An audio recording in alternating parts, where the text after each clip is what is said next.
Je 4:30, máme 95% batérie a vyrážame smer Praha.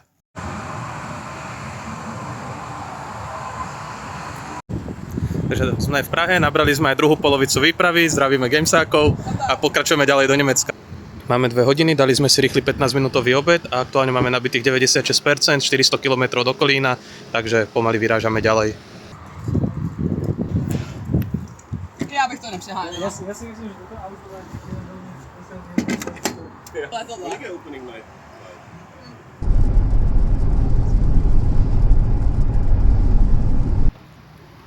Dávame si tretiu a poslednú nabíjaciu zastávku.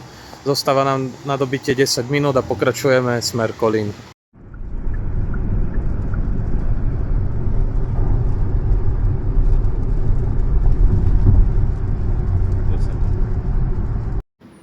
Máme 18:30, my sme už dorazili do Kolína, máme za sebou poslednú zastávku, kde dopíjame ešte posledné zbytky energie na presuny priamo po Kolíne a máme za sebou celkovo 990 km s 3 prestávkami na 10 minút.